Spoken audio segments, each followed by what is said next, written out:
Let's dive into the life of John Milton, one of England's most celebrated poets. Can you recall a time when a poet was also a fierce political controversialist?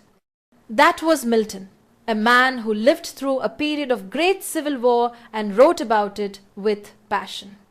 John Milton was born in London in 1608. He was educated at St. Paul's School and later went to Cambridge. You'll love this part. During his college days, he was known as the Lady of Christs, a key detail that has been asked in exam. He was incredibly well read with a knowledge of at least 10 languages. He kept notes from his reading in a commonplace book which is now held by the British Library. Milton was not just a poet, he was a political writer. Most of his prose was written during the Civil War and it's filled with his fierce opinions. For example, he wrote Of Reformation in 1641 to 1642 on stamping out corruption among the clergy.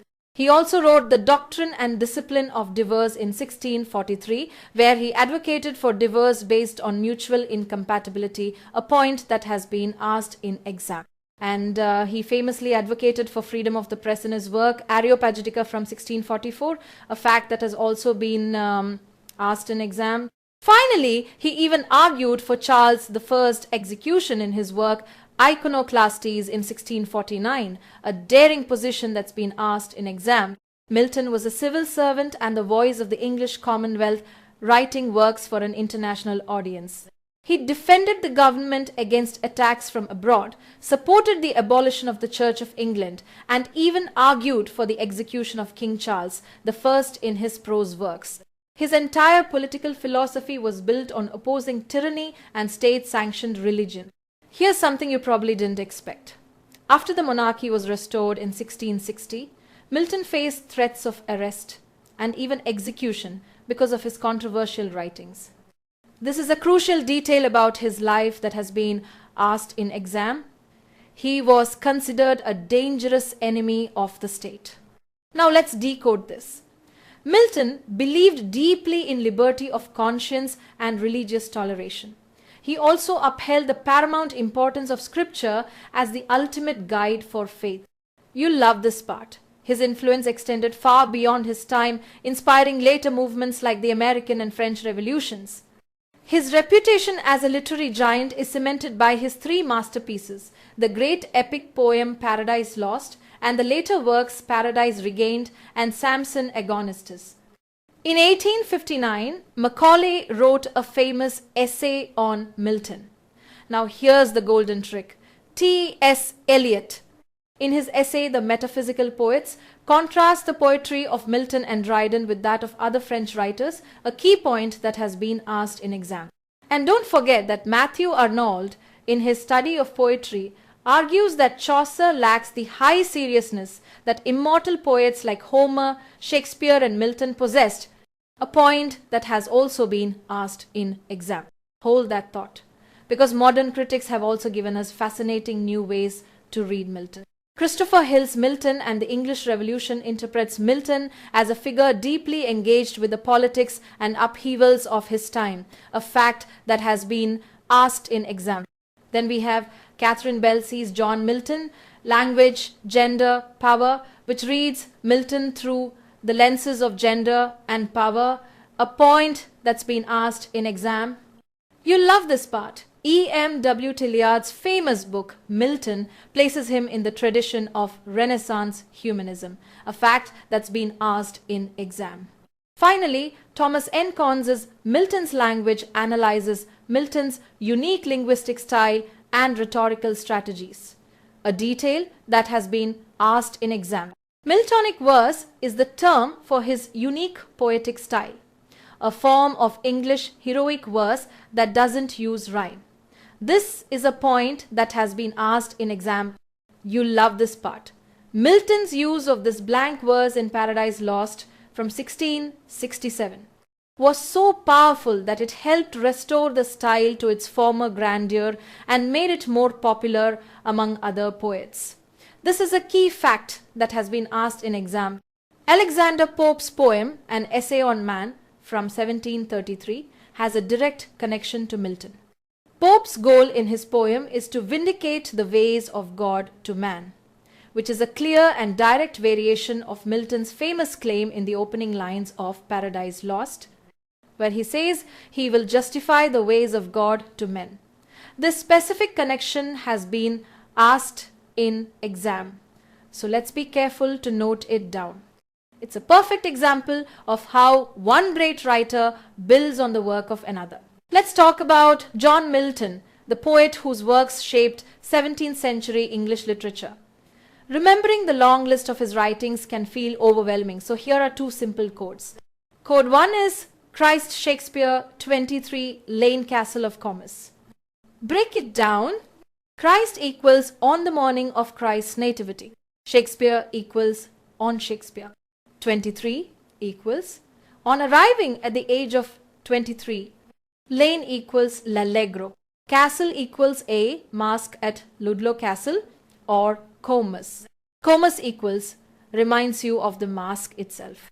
Add in Il Penseroso and Lycidas and you've covered Milton's early works. Code 2 is Blind Milton wrote Paradise Lost and Regained with Samson. Here's how it works. Blind Milton equals when I consider how my light is spent, often called on his blindness. Then comes the great trilogy, Paradise Lost, Paradise Regained, and Samson Agonistes. So by holding on to just two short lines, Christ Shakespeare 23 Lane Castle of Comus and Blind Milton wrote Paradise Lost and Regained with Samson, you've secured the full Milton timeline, from his earliest poems to his masterpieces. Now here comes code 3, and this one is all about Milton's prose writings. The code is Reform Educational Books for the King. Let's decode it step by step. Reform equals of reformation, educational equals of education, books equals Areopagitica, Milton's famous defense of free speech and press. King equals iconoclastes, his attack on the pro-royalist book Icon Basilike. So with just 4 words, reform, educational, books, king, you've locked in Milton's major prose milestones. And now, if you line up all 3 codes together, Christ Shakespeare 23 Lane Castle of Comus. Blind Milton wrote Paradise Lost and Regained with Samson and Reform Educational Books for the King. You've got a complete exam-ready roadmap of Milton's poetry and prose. Let's dive into John Milton's early poems, which show his genius long before his masterpieces. Can you recall when he began composing his mature poetry? It was during his undergraduate years. Among his earliest works is the beautiful ode On the Morning of Christ's Nativity from 1629, a poem that has been asked in exam. He also wrote On Shakespeare in 1630 and On Arriving at the Age of 23 in 1631, which show his early promise and command of language. Both of these poems have also been asked in exam, so let's be careful to note them down. Hold that thought, because when Milton lived in Horton, he wrote 2 of his most beloved poems, L'Allegro and Il Penseroso from 1634. These poems reflect the experiences of a gay and thoughtful man and have been asked in exam. His work from 1637 includes 2 masterpieces. First, the Masque Comus, which is known for its beautiful blank verse and lyrical measures, a point that has been asked in exam. And then there's his elegy, Lycidas, written for his friend Edward King. This is considered one of Milton's highest achievements, a fact that has been asked in exam. The elegy has a haunting beauty and combines the pastoral form with Milton's majestic intensity and passion, a key detail that's been asked in exam. It uses an irregular stanza and rhyme sequence, making it truly unique. Milton's mature poetry from this period is truly masterful.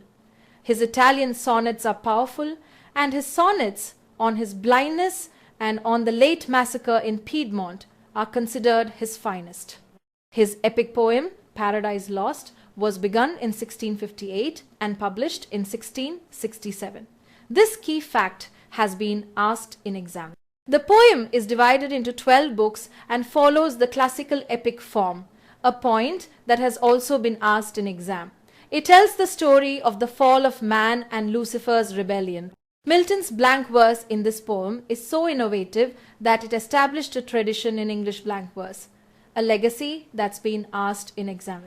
Milton's last volume, published in 1671, contained two works, Paradise Regained and Samson Agonistes.